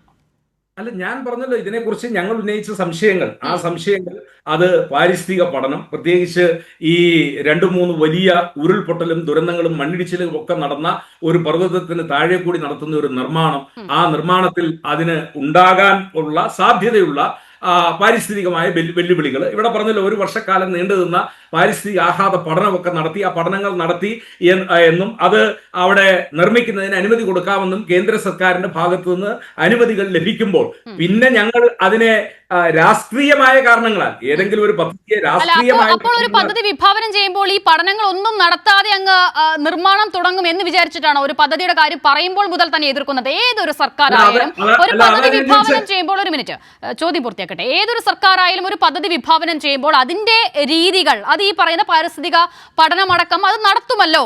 അത് വരാനിരിക്കെ അതിനു മുൻപേ ഈ ആകാശത്തു കൂടി പോകുന്നത് ഏണി വെച്ച് വാങ്ങുക, ഏണി വെച്ച് കയറി പിടിക്കുക എന്നൊക്കെ പറയുന്ന തരത്തിൽ അതിനെ ഞങ്ങൾ എതിർക്കും എന്ന് നിരന്തരം പറയുന്നത് എന്തുകൊണ്ടാണ് എന്നുള്ളതാണ്. അപ്പോൾ സ്വാഭാവികമായും ഒരു പ്രതിപക്ഷത്തെ ഏറ്റവും പ്രധാനപ്പെട്ട നേതാക്കൾ വന്ന് ഇങ്ങനെ പറയുമ്പോൾ ജനങ്ങൾക്ക് പോലും ആശങ്കയുണ്ടാകില്ലേ? അപ്പോൾ അവർ അല്പം സംശയത്തോടു കൂടിയാണെങ്കിലും ഇത് വേണോ എന്നുള്ള സംശയം അവർക്കും ഉണ്ടാകും. അതല്ലേ ഈ കഴിഞ്ഞ കാലത്ത് നമ്മൾ മുഴുവൻ കണ്ടത്. അപ്പോൾ നിങ്ങൾ തന്നെ പറയുന്നു ഈ പഠനങ്ങളൊക്കെ നടത്തി കഴിഞ്ഞാൽ ഞങ്ങൾക്ക് പ്രശ്നമില്ല, ഞങ്ങളുടെ സംശയം മാറും. സ്വാഭാവികമായും എല്ലാ പദ്ധതികൾക്കും ആ പഠനങ്ങൾ നടക്കുമല്ലോ ശ്രീ സേനാപതി വേണു, സംശയമുള്ള കാര്യങ്ങൾ ദൂരീകരിക്കുമല്ലോ. അല്ല, ഞാൻ ചോദിക്കുന്നത് എക്സ്പ്രസ് ഹൈവേയുടെ കാര്യത്തിൽ നമ്മൾ ഏതെങ്കിലും രീതിയിലുള്ള പഠനങ്ങൾ അനുവദിച്ചോ കേരളത്തിൽ? അല്ല, ഞാൻ ചോദിക്കുന്നത് ഇപ്പോൾ താങ്കൾ തന്നെ പറഞ്ഞത് അങ്ങനെ ഒരു പോയിന്റിൽ നിന്ന അനുഭവം നിങ്ങൾക്കുണ്ടെങ്കിൽ മറുവശത്തുള്ളവർ മറ്റൊരു കാര്യം ചെയ്യുമ്പോൾ ഈ അനുഭവം മുൻനിർത്തി അതിനെ കൈ കൊടുക്കുകയല്ലേ ചെയ്യേണ്ടത്? അല്ല, അങ്ങ് ഉദ്ദേശിക്കുന്നത് കേരളിനെ കുറിച്ചാണ് എങ്കിൽ ഞാൻ മുഴുവൻ കേരളയിൽ മാത്രമല്ല, ഞാൻ പൊതുവിൽ ഇത്തരം പദ്ധതികൾ എന്ന നിലയിൽ തന്നെയാണ് ചോദിച്ചത്. കേരളയിൽ ഉദാഹരണമായി പറഞ്ഞു. ഞങ്ങൾ ഒരു വികസന പദ്ധതിയെയും കേരളത്തിൽ എതിർത്തിട്ടുള്ളവരല്ല.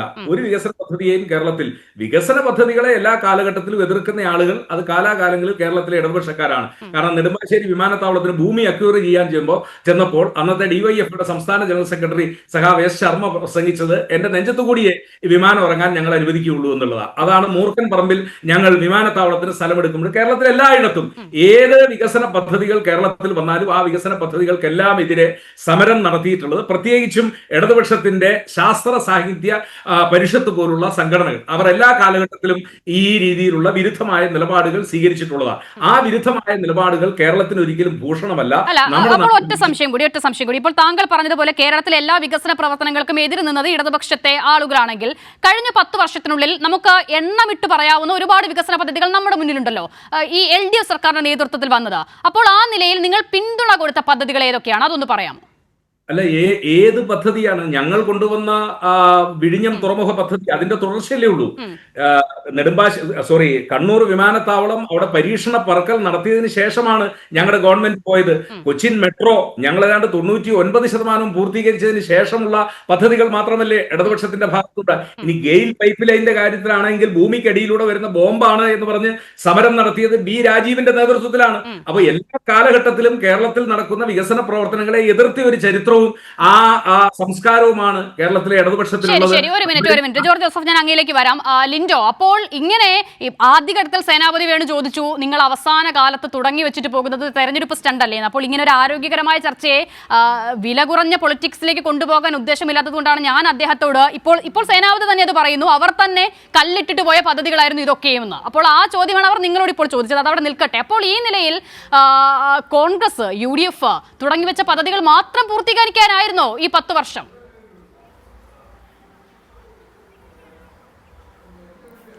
വളരെ രസകരമായിട്ടാണ് അദ്ദേഹത്തിൻ്റെ ആർഗ്യുമെന്റ് എനിക്ക് തോന്നുന്നത്. കാരണം അദ്ദേഹം പറഞ്ഞ ഒരു പദ്ധതിക്ക് ഞങ്ങൾ എതിരല്ല, പക്ഷെ എല്ലാ പദ്ധതിയും ഞങ്ങൾ എതിർക്കുമെന്നുള്ളതാണ് പ്രതിപക്ഷ നേതാവിലൂടെ കേരളത്തിലൂടെ പറയുന്നത്.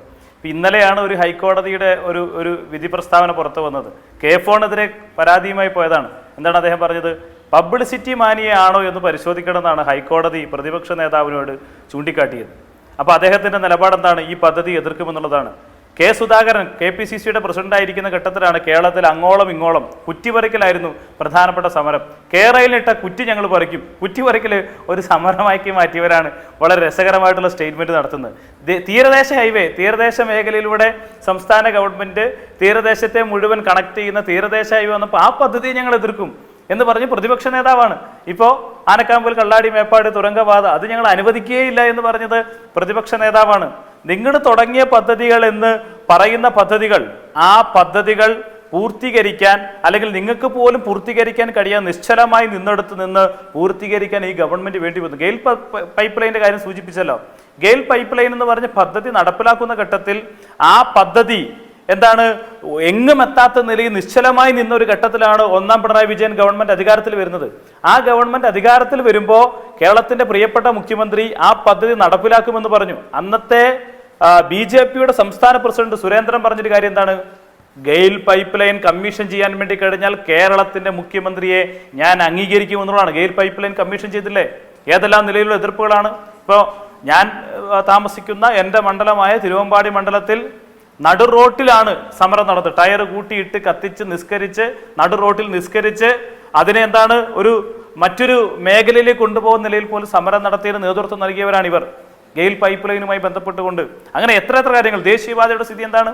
ദേശീയപാത എന്ന് പറഞ്ഞ വികസന പ്രവർത്തനം അന്ന് കേരളത്തിന്റെ പ്രിയപ്പെട്ട മുഖ്യമന്ത്രി, ദേശീയപാത ഉമ്മൻചാണ്ടി ഗവൺമെന്റിന്റെ കാലഘട്ടത്തിൽ കേരളത്തിന്റെ പ്രിയപ്പെട്ട മുഖ്യമന്ത്രി അന്ന് പാർട്ടിയുടെ സംസ്ഥാന സെക്രട്ടറിയാണ്. സർവകക്ഷി യോഗം ഉമ്മൻചാണ്ടിയുടെ നേതൃത്വത്തിൽ വിളിച്ചു ചേർത്തല്ലോ. ആ സർവകക്ഷി യോഗത്തിൽ CPM-നെ പ്രതികരിച്ചുകൊണ്ട് മുഖ്യമന്ത്രി സ്വീകരിച്ച, അന്ന് പാർട്ടിയുടെ സംസ്ഥാന സെക്രട്ടറി ആയിരുന്ന ശ്രീ പിണറായി വിജയൻ സ്വീകരിച്ച നിലപാടെന്താ?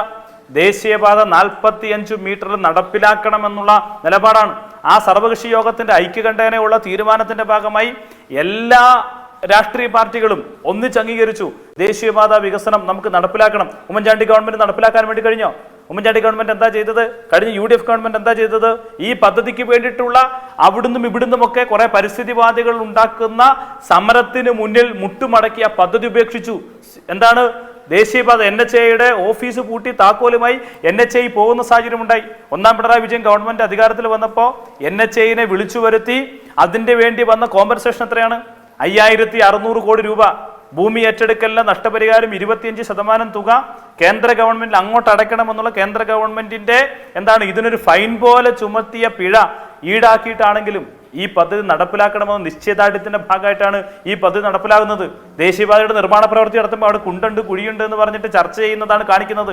600 കിലോമീറ്ററോളം വരുന്ന ദേശീയപാതയുടെ 400 മീറ്ററും ഈ ഡിസംബർ മാസം 25-ാം തീയതി ആകുന്നതിന് കമ്മീഷൻ ചെയ്യാൻ വേണ്ടി പോവുകയാണ്. ആ പദ്ധതി നടപ്പിലാക്കാൻ ആവശ്യമായ ഇച്ഛാശക്തിയോട് കൂടിയിട്ട് നിലപാട് സ്വീകരിക്കുകയാണ്.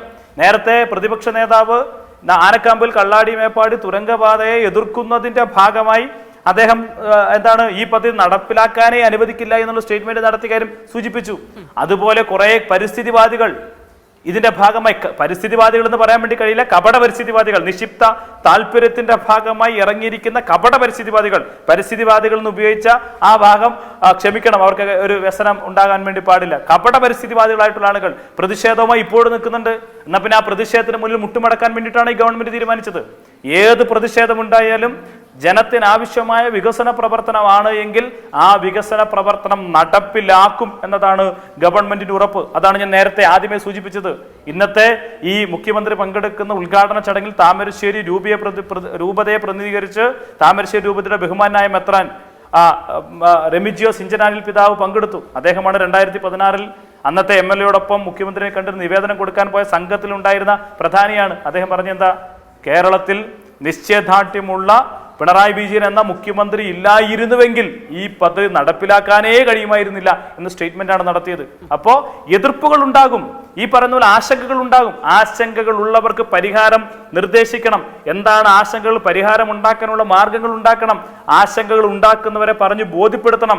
അല്ലാതെ കപടവാദങ്ങളുമായി കടന്നു വരുന്നവരെ തള്ളിക്കളയണം. നാടിന്റെ വികസന പ്രവർത്തനത്തിന് മുൻതൂക്കം നൽകണം. അങ്ങനെ കപടവാദങ്ങളുമായി വരുന്നവരെ മാറ്റി നിർത്തിയും ആശങ്കകൾ പ്രകടിപ്പിക്കുന്നവനെ ചേർത്ത് നിർത്തിയും അവന്റെ ആശങ്ക പരിഹരിച്ചും വികസന പ്രവർത്തനം നടത്താമെന്ന് കാണിച്ചു കൊടുത്ത ഗവൺമെന്റിന്റെ പേരാണ് പിണറായി വിജയൻ ഗവൺമെന്റ്, ഈ കേരളത്തിലെ ഇടതുപക്ഷ ജനാധിപത്യ മുന്നണി ഗവൺമെന്റ്. ലിൻഡോ അല്പസമയം കൂടി ദയവായി തുടരണം, ഞാൻ മടങ്ങി വരാം ലിൻഡോയിലേക്ക്. ശ്രീ ജോർജ് ജോസഫ്, ഇവിടെ ഇപ്പോൾ കേരളയുമായി ബന്ധപ്പെട്ട കാര്യങ്ങൾ പറഞ്ഞു പോയതുകൊണ്ടാണ് ഇന്ന് ശരിക്കും ഈ വയനാട് തുരങ്കപാതയുമായി ബന്ധപ്പെട്ട നിർമ്മാണ ഉദ്ഘാടനം നടക്കുമ്പോൾ അതിന്റെ ചർച്ചകളൊക്കെ നടക്കുമ്പോൾ ഞാൻ വെറുതെ ഈ കേരളയുമായി ബന്ധപ്പെട്ട കാര്യം ഇതുമായി ഒരു താരതമ്യം ചെയ്ത് നോക്കുകയായിരുന്നു. നമ്മൾ കേരളയിൽ ഉയർത്തിയ എല്ലാ ആശങ്കകളും അതിന്റെ ഒരുപടി മുകളിലായി തന്നെ വയനാട് തുരങ്കപാതയുമായി ബന്ധപ്പെട്ട വിഷയത്തിൽ ഉണ്ട്. പക്ഷേ 60-70 വർഷമായി അതുവഴി കടന്നു പോകുന്ന ഓരോ മനുഷ്യനും അതിന്റെ ചുറ്റുവട്ടത്തുള്ള ഓരോ മനുഷ്യനും ഇതുകൊണ്ടുള്ള ദുരിതം അവർ നിരന്തരം അനുഭവിക്കുകയാണ്. അപ്പോൾ ഈ പറയുന്ന ആശങ്കകൾക്കൊക്കെയും അപ്പുറം ഇത് വേണം, ഇതൊരു അനിവാര്യതയാണെന്ന് അവർക്ക് തോന്നുകയാണ്. പക്ഷെ കേരളത്തിന്റെ കാര്യത്തിലേക്ക് വരുമ്പോൾ അത് വലിയ തരത്തിൽ ദീർഘവീക്ഷണത്തോടു കൂടിയുള്ള ഒരു പദ്ധതിയാണ്. ഒരുപക്ഷെ തലമുറകൾക്ക് അപ്പുറമാകും ഇതേ ഒരു ആവശ്യകത നമുക്ക് ആ പദ്ധതിയുമായി ബന്ധപ്പെട്ട് തോന്നുന്നത്. അപ്പോൾ ഇതാണോ ഈ ജനങ്ങളുടെ ഭാഗത്ത് നിന്ന് ഉണ്ടാകുന്ന പ്രതിഷേധത്തിന്റെ ഒരു കാരണം എന്നുള്ളതാണോ? നമുക്ക് നേരിട്ട അനുഭവത്തിലേക്ക് വരുമ്പോൾ മറ്റു കാര്യങ്ങൾക്കൊക്കെ അപ്പുറം അതിന്റെ അനിവാര്യത ബോധ്യപ്പെടുകയും ഭാവിയിൽ അതിന്റെ ഗുണം എന്ന് ചിന്തിക്കുമ്പോൾ ആർക്കാണ് ഇത്ര ധൃതി എന്ന ചോദ്യം ചോദിക്കാൻ തോന്നുകയും ചെയ്യുന്നത് അതുകൊണ്ടാണോ?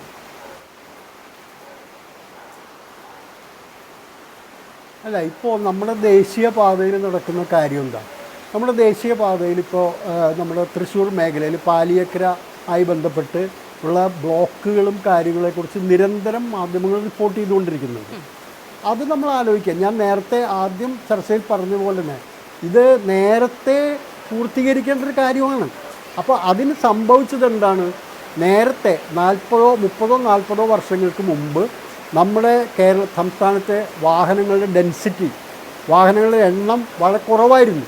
ആ കുറവായിരുന്ന ഘട്ടത്തിലെ പോലെ അല്ല ഇപ്പോൾ എത്രയോ ഇരട്ടി കോടിക്കണക്കിന് വാഹനങ്ങൾ സംസ്ഥാനത്ത് നിരത്തിൽ ഉണ്ട്. അത് ഓരോ ദിവസവും പുതിയതായി വരുന്ന വാഹനങ്ങളുടെ എണ്ണം നിരന്തരം വർദ്ധിച്ചുകൊണ്ടിരിക്കുന്നു. അപ്പോൾ ആ സാഹചര്യത്തിലാണ് ഈ വികസന പ്രവർത്തനങ്ങൾ നടക്കേണ്ട സമയത്ത് തന്നെ നടക്കണമെന്ന് പറയുന്നത്. അല്പം കാലതാമസം വന്നിരിക്കുകയാണ്. അതുകൊണ്ട് കെ-റെയിൽ എന്ന് പറയുന്ന പദ്ധതി കേരളത്തെ സംബന്ധിച്ചിടത്തോളം അനിവാര്യമായൊരു പദ്ധതിയാണ്. അതിലൊരു തർക്കവും നമുക്കില്ല. കാര്യം എന്താ വെച്ചാൽ ഇപ്പോൾ നമ്മൾ NH 45 മീറ്ററിൽ വികസിപ്പിക്കുന്നു. കമ്മീഷൻ ചെയ്യാനുള്ള ഏകദേശം അതിൻ്റെ നടപടികളിലേക്ക് ഒക്കെ പൂർത്തീകരിക്കുന്ന അവസ്ഥയിലേക്കൊക്കെ എത്തി. പക്ഷേ അതുകൊണ്ട് മാത്രം ഈ ഗതാഗത പ്രശ്നങ്ങൾ പരിഹരിക്കാൻ കഴിയില്ല. അത് കാരണം ഈ കെ-റെയിൽ എന്ന് പറയുന്നതും ഈ റോഡെന്ന് പറയുന്നതും രണ്ട് തരത്തിലുള്ള മോഡ് ഓഫ് ട്രാൻസ്പോർട്ടേഷനുകളാണ്. ഇപ്പോൾ ഉദാഹരണത്തിന് ഒരു കാറിൽ നമുക്ക് യാത്ര ചെയ്യാവുന്ന ആളുകൾ ഒരു 5 പേരാണ്. അല്ലെങ്കിൽ വലിയ വാഹനമാണെങ്കിൽ 7-8 പേരോ പോകാൻ കഴിയും. പക്ഷേ നമ്മൾ ആലോചിക്കുക, ഒരു കെ-റെയിലൊരു ട്രെയിനിൽ സഞ്ചരിക്കുന്ന ആളുകളുടെ എണ്ണം ആലോചിക്കുക. അപ്പോൾ മോഡ് ഓഫ് ട്രാൻസ്പോർട്ടേഷൻ പല രീതിയിലുള്ളത് വേണം.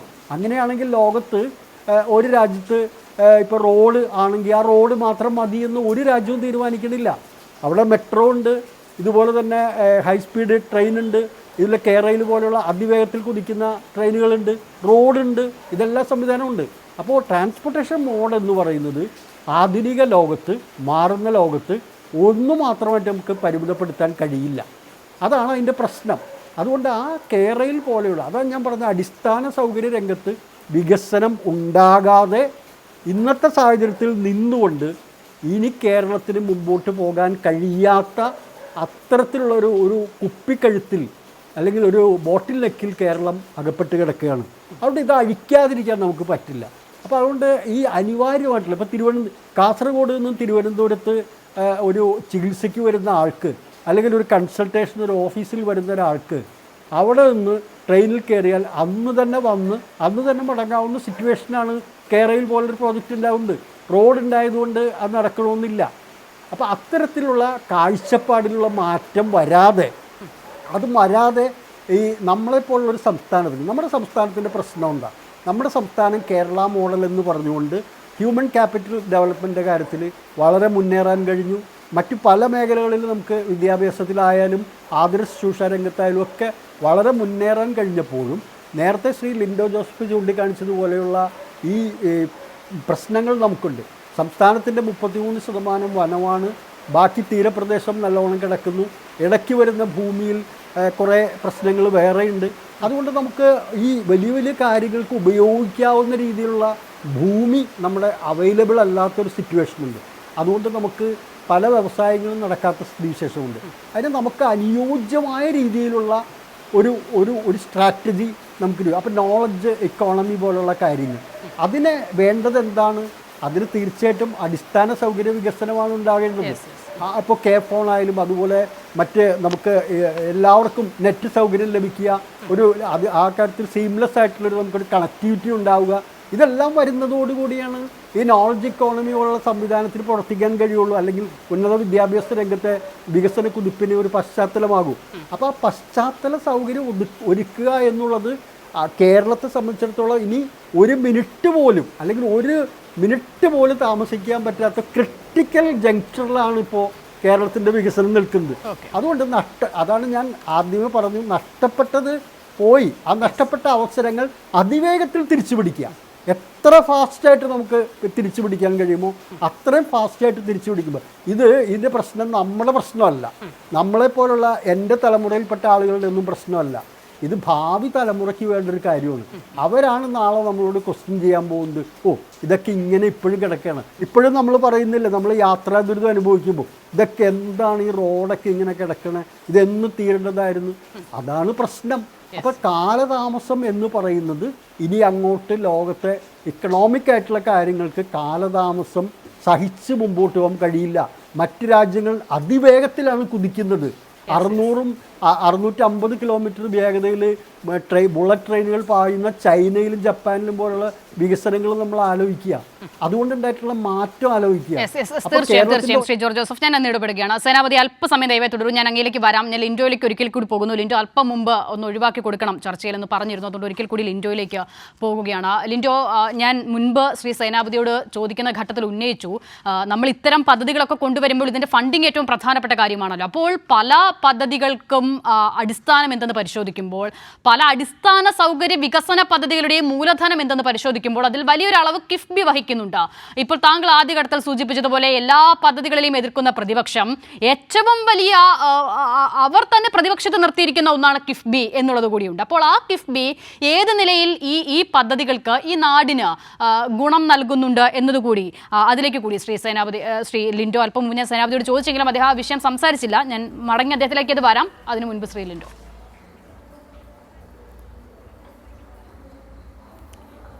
നമ്മുടെ ഒന്നാം പിണറായി വിജയൻ ഗവൺമെൻറ് കിഫ്ബി എന്ന പദ്ധതിയെ കൂടുതൽ ജനകീയമാക്കി ഉയർത്തിക്കൊണ്ടുവരുന്ന ഘട്ടത്തിൽ പ്രതിപക്ഷം അതിനെ എതിർത്തുകൊണ്ട് വലിയ രൂപത്തിലുള്ള പ്രചരണങ്ങളാണ് കേരളത്തിൽ ആകെ അടിച്ചുവിട്ടത്.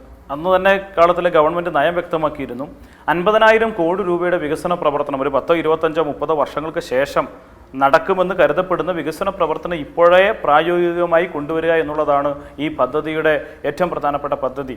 അതുകൊണ്ട് തന്നെ എന്താണ്, ഒരിക്കലും നടക്കുകയില്ല എന്ന് കരുതിയ വികസന പ്രവർത്തനം നടത്തണം. ഞാൻ നേരത്തെ പറഞ്ഞ പോലെ ദേശീയപാതയുടെ വികസന പ്രവർത്തനത്തിന് 5,600 കോടി രൂപ നീക്കിവെച്ചത് ഈ പദ്ധതിയിൽ നിന്നാണ്. എൻ്റെ മണ്ഡലത്തിലെ ഒരു 2-3 മാസങ്ങൾക്ക് മുമ്പ് മുഖ്യമന്ത്രി ഉദ്ഘാടനം ചെയ്ത മലയോര ഹൈവേ എന്ന് പറഞ്ഞ പദ്ധതിയുണ്ട്. ആ പദ്ധതിക്ക് ആവശ്യമായ 3,600 കോടി രൂപ നീക്കിവെക്കുന്നത് ഈ പദ്ധതിയിലൂടെയാണ്. 1000 കോടി രൂപയാണ് വിദ്യാഭ്യാസ മേഖല നീക്കിവെച്ചത്. ഇങ്ങനെ ഓരോ പദ്ധതി എടുത്ത് പരിശോധിച്ചാലും തീരദേശ ഹൈവേയായും മലയോര ഹൈവേയായും മറ്റ് വലിയ വൻകിട പ്രൊജക്റ്റുകളായും ഹോസ്പിറ്റലുകളായും സ്കൂൾ കെട്ടിടങ്ങളായിട്ടുമുള്ള പദ്ധതികൾ ഒരിക്കലും നടക്കില്ല എന്ന് കരുതുന്ന വികസന പ്രവർത്തനങ്ങളെ ഇന്ന് കാണുന്ന, ഇന്നു ജീവിക്കുന്ന മനുഷ്യന് അനുഭവവേദ്യമാക്കുന്ന നിലയിലേക്ക് മാറ്റുക എന്ന കാഴ്ചപ്പാടിനെയാണ് അവർ എതിർത്തത്. 50,000 കോടിയുടെ പദ്ധതിയുമായി ഗവൺമെന്റ് പോയപ്പോൾ ആളുകളുടെ ആവശ്യങ്ങൾ, വിവിധങ്ങളായിട്ടുള്ള പദ്ധതികൾ എല്ലാം കൂടെ പ്രൊജക്റ്റ് ചെയ്ത് എല്ലാം കൂടെ ഒരു പ്രൊജക്റ്റായി DPR തയ്യാറാക്കി അതിനെ പ്രാബല്യത്തിൽ കൊണ്ടുവരുന്ന ഘട്ടത്തിൽ ഇന്ന് ബഹുമാനപ്പെട്ട മുഖ്യമന്ത്രിയുടെ പ്രഖ്യാപിച്ചു 90,000 കോടി രൂപയുടെ വികസന പ്രവർത്തനങ്ങളാണ് കിഫ്ബിയിലൂടെ മാത്രം നടക്കുന്നത്. ഞാൻ അതിൻ്റെ ഏറ്റവും വലിയ ഗുണഭോക്താവായ ഒരു മണ്ഡലത്തിൻ്റെ MLA ആണ്. എൻ്റെ മണ്ഡലത്തിൽ നടക്കുന്ന കിഫ്ബിയുടെ വികസന പ്രവർത്തനങ്ങൾ എത്ര കോടിയുടെയാണെന്ന് 3,000 കോടി രൂപയുടേതാണ്. 2,134 കോടി രൂപ ഈ തുരങ്കപാതയ്ക്കാണ്. 500 കോടി രൂപയുടെയാണ് റോഡ് പ്രവൃത്തി മാത്രം. മലയോര ഹൈവേക്ക് വേണ്ടി 248 കോടി രൂപയാണ് എൻ്റെ മണ്ഡലത്തിൽ ഈ ഗവൺമെൻറ് ചെലവഴിച്ചത്. ഈ തുരങ്കപാതയിലേക്ക് പോകുന്ന റോഡ് നവീകരിക്കാൻ സംസ്ഥാന ഗവൺമെൻറ് ചെലവാക്കുന്നത് 108 കോടി രൂപയാണ്. ഒരു മണ്ഡലത്തിലെ 2 റോഡുകളുടെ കാര്യമാണ് പറഞ്ഞത്. എൻ്റെ മണ്ഡലത്തിൽ ഏറ്റവും പ്രധാനപ്പെട്ട ഒരു റോഡ്, അഗസ്ത്യമുടിയിൽ നിന്ന് കൈതപ്പോലി വരെയുള്ള റോഡ്, ആ റോഡ് നവീകരിക്കാൻ ഗവൺമെൻറ് നീക്കി വെച്ച് 98 കോടി രൂപയാണ്. മറ്റൊരു പ്രധാനപ്പെട്ട റോഡ്, ആ റോഡിന് നീക്കി വെച്ച് 36 കോടി രൂപയാണ്. ഇങ്ങനെ ഒരു റോഡ്, ഒരു മണ്ഡലത്തിൽ മാത്രം 500 കോടി രൂപയുടെ റോഡ് വികസനം. സ്കൂൾ കെട്ടിടങ്ങളൊന്നും ഞാൻ പറഞ്ഞിട്ടില്ല, മറ്റ് ഹോസ്പിറ്റൽ കെട്ടിടങ്ങളെ കുറിച്ച് ഞാൻ പറഞ്ഞിട്ടില്ല. ഒരു റോഡ് വികസനത്തിൽ മാത്രം ഒരു നിയോജക മണ്ഡലത്തിൽ 500 കോടി രൂപയുടെ വികസന പ്രവർത്തനം നടത്താൻ ഒരു ഗവൺമെന്റിന് കഴിഞ്ഞു എന്ന് പറഞ്ഞാൽ ആ ഗവൺമെന്റിന്റെ ദീർഘവീക്ഷണം എത്രത്തോളമാണ്. എൻ്റെ മണ്ഡലം എന്ന് പറഞ്ഞാൽ എന്താണ്, വലിയ നഗരങ്ങളോ അല്ലെങ്കിൽ വലിയ എന്തെങ്കിലും ടൗൺഷിപ്പുകളോ ഒന്നുമുള്ള ഒരു പ്രദേശമല്ല, പൂർണ്ണമായിട്ട് മലയോര മേഖലയാണ്. 5 പഞ്ചായത്തുകൾ എന്താണ് വനാതിർത്തി പങ്കിടുന്ന പഞ്ചായത്തുകൾ, ആകപ്പാട് ഒരു മുനിസിപ്പാലിറ്റിയാണ് ഉള്ളത്. അതും മലയോരത്തുള്ളൊരു മുനിസിപ്പാലിറ്റിയാണ്. ഒരു മലയോര മണ്ഡലത്തിൽ ഇത്തരം വികസന പ്രവർത്തനങ്ങൾ കൊണ്ടുവരുമ്പോൾ നാടിനുണ്ടാകുന്ന മാറ്റം അത്രമാത്രം വലുതാണ്. ഒറ്റ ഉദാഹരണം പറഞ്ഞ് ആ ഭാഗം അവസാനിപ്പിക്കാം. മലയോര ഹൈവേയുടെ ഉദ്ഘാടനം ബഹുമാനപ്പെട്ട മുഖ്യമന്ത്രി നിർവഹിച്ചതിന് ശേഷം എൻ്റെ മണ്ഡലത്തിൽ ഒരു വൻകിട പ്രൊജക്റ്റ് വന്നു. ആ പ്രൊജക്റ്റിൻ്റെ പേര് പ്രൈവറ്റ് ഇൻഡസ്ട്രിയൽ എസ്റ്റേറ്റ് ആണ്. കോഴിക്കോട് ജില്ലയിൽ അനുവദിക്കപ്പെട്ട ഒറ്റ പ്രൈവറ്റ് ഇൻഡസ്ട്രിയൽ എസ്റ്റേറ്റ് ഉള്ളത് നിങ്ങൾക്ക് സെർച്ച് ചെയ്താൽ കാണാം. അത് കൂടരഞ്ഞി പഞ്ചായത്തിൽ, കോഴിക്കോട് ജില്ലയിലെ ഏറ്റവും അറ്റത്തുള്ള ഒരു മലയോര ഗ്രാമമായിട്ടുള്ള കൂടരഞ്ഞി പഞ്ചായത്തിൽ 50 ഏക്കർ സ്ഥലത്താണ് ഒരു പ്രൈവറ്റ് ഇൻഡസ്ട്രിയൽ എസ്റ്റേറ്റ് വരുന്നത്. 3 കമ്പനികൾ അവിടെ ആരംഭിച്ചു. 100 പേർക്ക് പരോക്ഷമായും പ്രത്യക്ഷമായും ജോലി ലഭ്യമാവുന്ന സാഹചര്യം ഒരു മലയോര ഗ്രാമത്തിലുണ്ടായി. എന്തുകൊണ്ടാണ് അത്? കിഫ്ബി പദ്ധതിയിലൂടെ മലയോര ഹൈവേ വന്നു, റോഡ് ആക്സസ് ഉണ്ടായി. ഞാൻ നേരത്തെ ബഹുമാനായിട്ടുള്ള ശ്രീ ജോർജ് ജോസഫ് സൂചിപ്പിച്ചതുപോലെ നമ്മുടെ നാട്ടിലെ ഉള്ള സാധ്യതകളെ ഏറ്റവും നന്നായി പ്രയോജനപ്പെടുത്താൻ ഏറ്റവും അനിവാര്യമായി വേണ്ടത് ഗതാഗത സൗകര്യങ്ങളാണ്. ആ ഗതാഗത സൗകര്യങ്ങൾ മെച്ചപ്പെടുത്താനാണ് കിഫ്ബിനെ ഉപയോഗപ്പെടുത്തുന്നത്. ആ കിഫ്ബിക്ക് വേണ്ടി 90,000 കോടി രൂപയുടെ പദ്ധതി വരുമ്പോൾ ആ പദ്ധതിയെ കണ്ണും പൂട്ടി എതിർക്കുക എന്ന് പറയുന്നത് ഏറ്റവും നിഷേധാത്മകമായ വികസന വിരോധപരമായ കേരളത്തിലെ ജനങ്ങളെ വെല്ലുവിളിക്കുന്ന സമീപനമാണ് എന്നുള്ള കാര്യത്തിൽ തർക്കമില്ല. ഏതായാലും സേനാപതി വേണുവിനോട് ഒരു പ്രത്യേക നന്ദിയുണ്ട്. കാരണം അതെനിക്ക് തോന്നുന്നു അദ്ദേഹം ഒരു പോസിറ്റീവ് തിങ്കർ ആണെന്ന് എനിക്ക് തോന്നുന്നു. കാരണം വെച്ചാൽ അദ്ദേഹത്തിന്റെ സംസാരത്തിലല്ല ഞങ്ങൾ പദ്ധതികളെ എതിർക്കുന്നവരല്ല, പക്ഷേ അദ്ദേഹത്തിന്റെ നേതാക്കന്മാരോട് അദ്ദേഹം പറഞ്ഞു കൊടുക്കണം. അദ്ദേഹത്തിന്റെ നേതാക്കന്മാർ ഈ വാദമുള്ളവരല്ല. അദ്ദേഹത്തിന്റെ നേതാക്കന്മാർ പൂർണ്ണമായിട്ടും വികസനത്തെ എതിർക്കുന്നവരാണ്. ഈ പദ്ധതികളെല്ലാം എതിർക്കുന്നതിന്റെ ലക്ഷണം അതിന്റെ ഭാഗമായിട്ട് അദ്ദേഹത്തിന് തിരുത്താൻ കഴിയട്ടെ എന്ന് ആശംസിക്കുന്നു. തീർച്ചയായും ശ്രീ സേനാപതി വേണു, പദ്ധതികളെ എതിർക്കുമ്പോൾ ഒരുപാട് ആശങ്കകൾ ഉണ്ടാകാം, പാരിസ്ഥിതിക ആശങ്ക അടക്കം. പക്ഷേ കിഫ്ബിയെ എതിർക്കുമ്പോൾ ആ ആശങ്ക ഉണ്ടായിരുന്നില്ലല്ലോ ശ്രീ സേനാപതി വേണു. കിഫ്ബിക്ക് പാരിസ്ഥിതിക ആശങ്ക വേണ്ട, കിഫ്ബിയാണ് ഇതിന്റെ ഒക്കെയും ഫണ്ടിങ്. ഒറ്റ മിനിറ്റ് കൊണ്ട് ഞാൻ അവസാനിപ്പിക്കാം. സിൻഡോ പറഞ്ഞതുപോലെ UDF വികസന വിരോധികളായിരുന്നെങ്കിൽ കേരളം കാളവണ്ടി യുഗത്തിൽ പോയേനെ. ഞങ്ങള് തുടങ്ങിയതും ഞങ്ങൾ നടപ്പിലാക്കിയ വികസന പ്രവർത്തനങ്ങൾ. ഈ രണ്ട് കിഫ്ബിയെ കുറിച്ചുള്ള ഞങ്ങളുടെ ആക്ഷേപം, ലണ്ടൻ സ്റ്റോക്ക് എക്സ്ചേഞ്ചിൽ മണിയടിച്ചിട്ട് 12% ബജറ്റിന് വെളിയിൽ നിന്ന്, എന്തിനാ ഒരു രാജ്യത്ത് ബജറ്റ് പ്രഖ്യാപിക്കുന്ന സംസ്ഥാനത്ത് ബജറ്റിനുള്ളിൽ നിന്നുകൊണ്ട് വരുമാനം എത്ര, ചെലവ് എത്ര, അതിന് കൊടുക്കാൻ കഴിയുന്ന ഇൻട്രസ്റ്റ് എത്ര, ഇത് ബജറ്റിൽ പ്രഖ്യാപിക്കാതെ 12%-നും 13%-നും കടമെടുത്തതിന് ശേഷം രണ്ട് രാജ്യങ്ങൾ തമ്മിലുള്ള സാമ്പത്തിക ഇടപാടുകളിലെ പലിശ എന്ന് പറയുന്നത് ഇപ്പോ മെട്രോയ്ക്ക് ഫ്രഞ്ച് ഗവൺമെന്റിന് 3.5%, ജപ്പാൻ കുടിവെള്ള പദ്ധതിയുടെ പലിശ എന്ന് പറയുന്നത് 3%, 2.5%. ഇത് 11, 12 അല്ലെങ്കിൽ 9 മുകളിൽ ശതമാനത്തിന് കടമെടുത്തതിന് ശേഷം അത് വികസനത്തിന് വേണ്ടി വിനിയോഗിക്കുമ്പോൾ വീണ്ടും വീണ്ടും കടമെടുക്കേണ്ടി വരുന്നു. കേരളം കടക്കെണിയിലേക്ക് നീങ്ങുന്നു. ആ തലതിരിഞ്ഞ പ്രക്രിയയാണ് കിഫ്ബിയിൽ ഞങ്ങൾ എതിർത്തിട്ടുള്ളത്. ആ എതിർപ്പ് ഞങ്ങൾ മാത്രമല്ല, അത് കൺട്രോളർ ആൻഡ് ഓഡിറ്റർ ജനറൽ കൂടി പറഞ്ഞിട്ടുള്ള എതിർപ്പാണ്. ഈ കടമെടുപ്പ് കേരളത്തെ വലിയ ദുരന്തത്തിലേക്കാക്കും എന്നുള്ളത്. അതുകൊണ്ട് തന്നെയാണ് ഞങ്ങൾ കിഫ്ബി എന്ന പദ്ധതി, അത് അശാസ്ത്രീയമാണ്, അത് ബജറ്റിന് വിരുദ്ധമാണ്, അത് സംസ്ഥാനത്തിന്റെ വരവ് ചെലവുകളെ ബേസ് ചെയ്തുള്ളതല്ല, മറിച്ച് കടമെടുത്ത് വികസനം നടത്തുക എന്നുള്ളത് അതൊരിക്കലും ഒരു വികസന സംസ്ഥാനത്തിന് ഭൂഷണമായിട്ടുള്ളതല്ല. അതുകൊണ്ട് തന്നെയാണ് അക്ഷിത ഞങ്ങൾ അതിനെ എല്ലാ കാലഘട്ടത്തിലും. ശരി, ഓക്കെ, സമയപരിമിതിയുണ്ട്, ഞാൻ ഇടപെടുകയാണ്. ശ്രീ ജോർജ് ജോസഫ്, അവസാനിപ്പിക്കാം. അപ്പോൾ ഇപ്പോൾ കിഫ്ബിയുടെ കാര്യം അദ്ദേഹം പറഞ്ഞു, അത് ഉൾപ്പെടെയുള്ള, ഞാൻ ചോദ്യത്തിലേക്ക് പോകുന്നില്ല, സമയപരിമിതി ഉള്ളത് കൊണ്ടാണ് പറഞ്ഞ് അവസാനിപ്പിച്ചു. അല്ല, കിഫ്ബിയുടെ കാര്യത്തിൽ ഇപ്പോൾ നമുക്ക് വികസന പ്രവർത്തനത്തിന് പണം കണ്ടെത്തേണ്ടത് ആവശ്യമാണ്. അത് കണ്ടെത്താതെ ഈ പറഞ്ഞ അടിസ്ഥാന സൗകര്യങ്ങൾ വികസിപ്പിക്കാൻ നമുക്ക് കഴിയില്ലല്ലോ. പക്ഷേ നമ്മുടെ റവന്യൂ വരുമാനവും റവന്യൂ ചെലവുകളും തമ്മിൽ നമുക്ക് നോക്കുമ്പോൾ ഗവൺമെൻറ് ബഡ്ജറ്റിനകത്ത് ചെലവുകൾ കഴിച്ച് ബാലൻസ് ഇത്തരത്തിലുള്ള മൂലധന ചെലവുകളെ സംബന്ധിച്ചിടത്തോളം ഉപയോഗിക്കുക എന്ന് പറയുന്നത് പറ്റാത്തൊരു സാഹചര്യമുണ്ട്. അതൊരു സവിശേഷമായൊരു സാഹചര്യത്തിലേക്ക് കേരളം വന്നുവിട്ടിരിക്കുന്നു. അതുകൊണ്ടാണ് കേരളത്തിന് റവന്യൂ ഡെഫിസിറ്റ് ഗ്രാൻഡ് അടക്കമുള്ള കാര്യങ്ങൾ ചില സംസ്ഥാനങ്ങൾക്ക് ഫിനാൻസ് കമ്മീഷൻ കൊടുത്തപ്പോൾ കേരളത്തിന് കൊടുക്കേണ്ട സ്ഥിതി ഉണ്ടായത്. അതുകൊണ്ട് നമുക്ക് നമ്മുടെ ബഡ്ജറ്റിൽ നിന്ന് മിച്ചം പിടിച്ച് അതിനുശേഷം നമുക്ക് വികസന പ്രക്രിയകൾ ആരംഭിക്കാം. ഈ വയനാട് ചുരവും അതുപോലെ തന്നെ തുരങ്കവും അതുപോലെ മറ്റു പദ്ധതികളും ഒക്കെ അതിന് ശേഷം ആരംഭിക്കാൻ തീരുമാനിച്ചാലുള്ള അവസ്ഥ ആലോചിച്ച് നോക്കിയേ. പിന്നെ ഒരു കാര്യം നമ്മൾ മനസ്സിലാക്കുക, ലോകത്തെമ്പാടും എല്ലാ രാജ്യങ്ങളും എല്ലാ സമ്പദ് വസ്തുക്കളും കടമെടുത്തുകൊണ്ട് തന്നെയാണ് പല കാര്യങ്ങളും നടത്തുന്നത്. മറ്റൊന്ന് ഇവിടെ പറഞ്ഞതിന് ഒരു മറുപടി പറയാതിരിക്കാൻ കഴിയില്ല. കാരണം കേരളത്തിൻ്റെ കടമെടുപ്പിൻ്റെ തോത് കുറഞ്ഞു വരികയാണ്. കഴിഞ്ഞ ഓരോ 5 വർഷത്തെയും നമ്മൾ കണക്കെടുക്കുമ്പോൾ ഓരോ 5 വർഷവും കടത്തിൻ്റെ തോത് ഇരട്ടിയായി വർദ്ധിക്കുന്നുണ്ടെങ്കിൽ അത് ഇപ്പോൾ കേരളത്തെ സംബന്ധിച്ചിടത്തോളം അത് ഉണ്ടായിട്ടില്ല. അങ്ങനെയാണെങ്കിൽ 6 ലക്ഷം കോടി രൂപയിലേക്ക് അപ്പുറത്തേക്ക് കേരളത്തിൻ്റെ കടം പോകേണ്ടിയിരുന്നത് 5 ലക്ഷത്തിൽ ചില്ലാനും 5.8 ലക്ഷം കോടി രൂപയിലേക്ക് വന്നിരിക്കുക. അതായത് മുൻപ് 10-25 വർഷത്തിനിടയിൽ ഓരോ 5 വർഷവും നടന്നിരുന്ന ഇരട്ടിക്കൽ പ്രക്രിയ കഴിഞ്ഞ 5 വർഷത്തിനിടയിൽ ഉണ്ടായിട്ടില്ല.